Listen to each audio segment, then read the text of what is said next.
Hello दोस्तों, स्वागत है आप सभी का आज के सेशन में। आज के सेशन में हम देखने वाले हैं वैद्युत द्विध्रुव की निरक्षीय स्थिति में वैद्युत क्षेत्र की तीव्रता। तो हेडिंग डाल देंगे वैद्युत द्विध्रुव की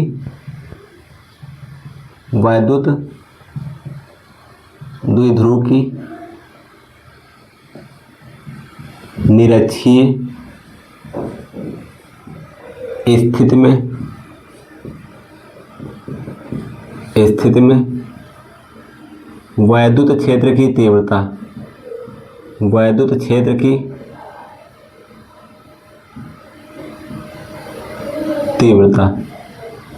वैद्युत द्विध्रुव की निरक्षीय स्थिति में वैद्युत क्षेत्र की तीव्रता, इसको कहते हैं वैद्युत द्विध्रुव की, या हम कह सकते हैं अनुप्रस्थ स्थिति में वैद्युत क्षेत्र की तीव्रता। अब इसमें देखो बना है फिगर, और फिगर ये जो बीच की दूरी है इसको मान लेंगे, मतलब ए और बी के बीच की जो दूरी है उसको मान लेंगे 2l है।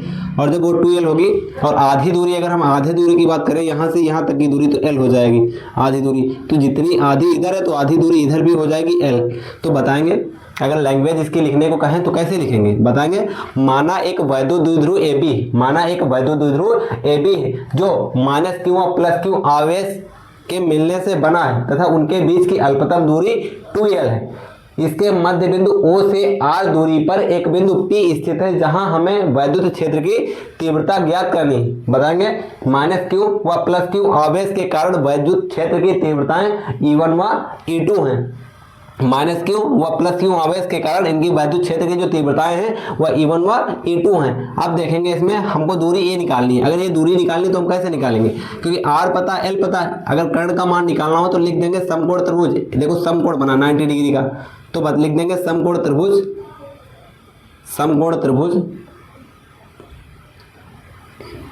AOP में पाइथागोरस प्रमेय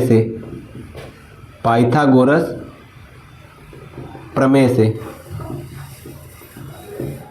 लिख देंगे इसमें त्रिभुज AOP में पाइथागोरस प्रमेय से। अब पाइथागोरस प्रमेय होती क्या है, पाइथागोरस प्रमेय जो है वो होती है कर्ण का स्क्वायर बराबर होती है लंब का स्क्वायर प्लस आधार का स्क्वायर। कर्ण का स्क्वायर बराबर लंब का स्क्वायर प्लस आधार का स्क्वायर। कर्ण का स्क्वायर इसका मान निकालना है, और लंब का स्क्वायर दिया गया है r है तो r का स्क्वायर कर देंगे, और प्लस आधार का स्क्वायर l का स्क्वायर दिया है तो l का स्क्वायर कर देंगे। यहाँ से अगर हम रूट हटा दें तो यहाँ से स्क्वायर हटाएं तो यहाँ रूट लग जाएगा।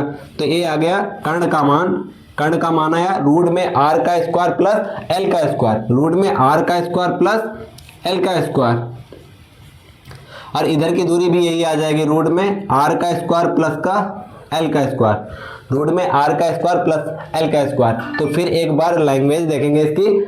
माना एक वैद्युत द्विध्रुव AB है जो -q तथा +q आवेशों के मिलने से बना है और उनके बीच की अल्पतम दूरी 2l है। इसके मध्य बिंदु O से R दूरी पर एक बिंदु P स्थित है जहां हमें वैद्युत क्षेत्र की तीव्रता ज्ञात करनी है। लिख देंगे -q आवेश के कारण वैद्युत क्षेत्र की तीव्रता E1 व +q आवेश के कारण वैद्युत क्षेत्र की तीव्रता E2 है।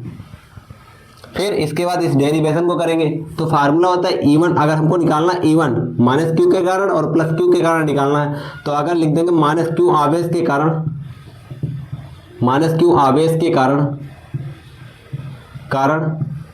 बिंदु P पर वैद्युत क्षेत्र की तीव्रता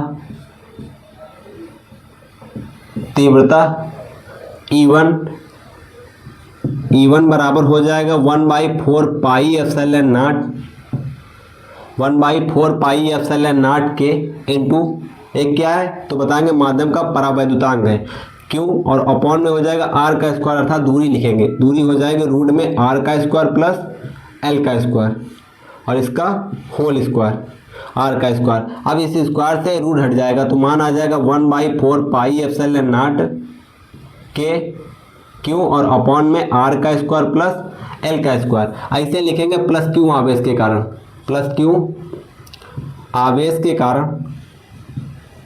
के कारण बिंदु P पर वैद्युत क्षेत्र की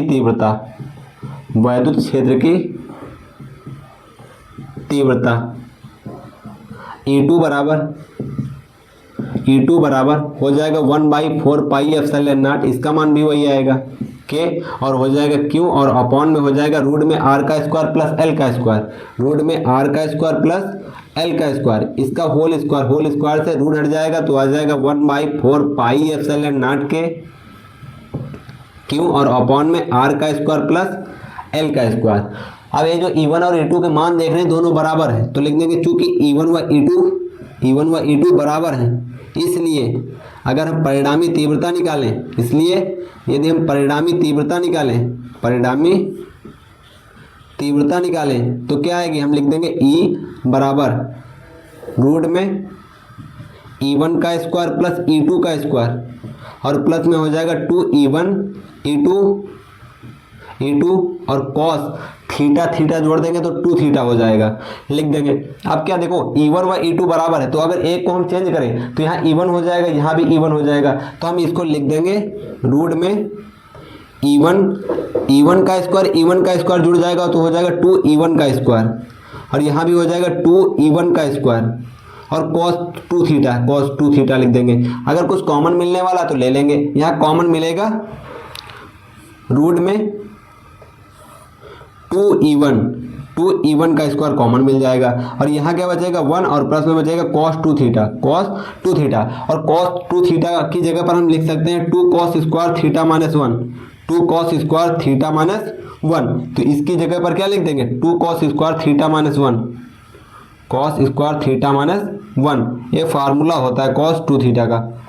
तो इससे प्लस वाला माइनस से कट गया, मतलब माइनस वाला प्लस से कट गया 1, अब क्या बचा 2 2 जा 4 बाहर निकल जाएगा तो आएगा 2, और E1 का स्क्वायर है तो E1 आ जाएगा एक बार, और cos स्क्वायर थीटा तो cos थीटा आ जाएगा, cos थीटा। अब यहाँ मान रख लेंगे, cos थीटा का मान निकालेंगे।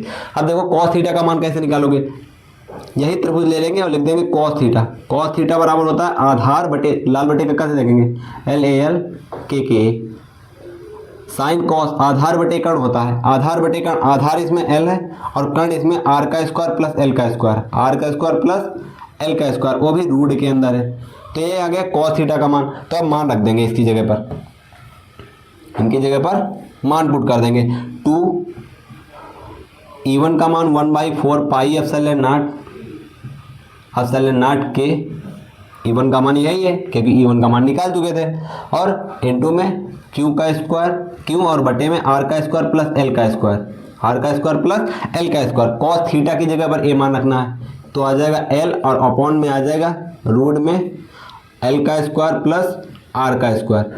अच्छा है जो रूट में L का स्क्वायर प्लस R का स्क्वायर है, इसकी पावर लिख सकते 1/2, इसको हम लिख सकते हैं पावर में 1/2। अच्छा इसकी पावर 1/2 है और इसकी 1 है, तो अगर 1 में हम 1/2 जोड़ दें तो 2 1 कम 2 और 1 हो जाएगा 3/2 आ जाएगा, तो हो जाएगा 2QL अपॉन में 4 पाई एप्सिलॉन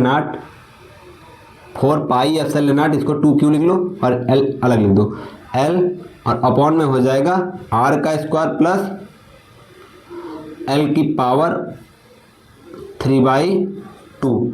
फिर क्या करेंगे, तो 2QL लिखा है तो ये होता है वैद्युत द्विध्रुव P बराबर होता है 2QL, वैद्युत द्विध्रुव P बराबर होता है 2QL के, तो इसकी जगह पर P लिख सकते हैं, तो ये हो जाएगा 1/4 पाई एप्सिलॉन नॉट के, इसकी जगह पर P लिख देंगे, और बटे में क्या आ जाएगा, बटे में आ जाएगा R का स्क्वायर प्लस L का स्क्वायर और इसकी पावर 3/2।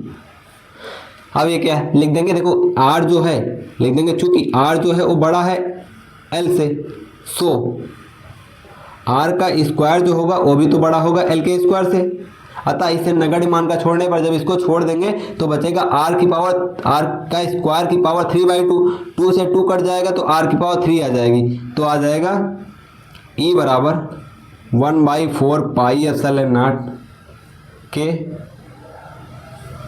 और इनटू में आ जाएगा P/R³। अब के वायु तथा निर्वात के लिए K का मान 1 होता है, वायु तथा निर्वात के लिए K का मान 1 होता है, तो वायु और निर्वात के लिए हम K का मान 1 ले लेंगे, वायु और निर्वात के लिए लिख देंगे फॉर वैक्यूम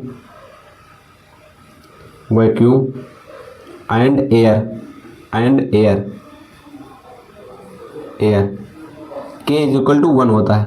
और जब k इज इक्वल टू 1 होगा तो ये आ जाएगा 1/4 पाई एप्सिलॉन नॉट p/r³। ये होता है निरक्षीय स्थिति में वैद्युत क्षेत्र की तीव्रता के लिए व्यंजक। ये मोस्ट इंपॉर्टेंट है फॉर बोर्ड एग्जाम के लिए, मोस्ट इंपॉर्टेंट है फॉर बोर्ड एग्जाम। ये मिनिमम आएगा 3 नंबर में और मैक्सिमम आ सकता है 5 नंबर में। तो 3 से 5 नंबर में क्वेश्चन पेपर में पूछा जाता है। तो ये रहा वैद्युत द्विध्रुव की निरक्षीय स्थिति में वैद्युत क्षेत्र की तीव्रता के लिए व्यंजक। आज के लिए बस इतना ही, मिलते हैं फिर नेक्स्ट क्लास में। और नेक्स्ट क्लास में हम लोग अगला चैप्टर पढ़ेंगे, क्योंकि इस चैप्टर में 2 ही डेरिवेशन है जो मोस्ट इंपॉर्टेंट है। एक तो वैद्युत द्विध्रुव की अच्छी स्थिति में वैद्युत क्षेत्र की तीव्रता और एक वैद्युत द्विध्रुव की निरक्षीय स्थिति में वैद्युत क्षेत्र की तीव्रता। नेक्स्ट चैप्टर पढ़ेंगे नेक्स्ट डे से। तब तक के लिए बस इतना ही। और वीडियो अच्छी लगी हो तो चैनल को सब्सक्राइब जरूर करें।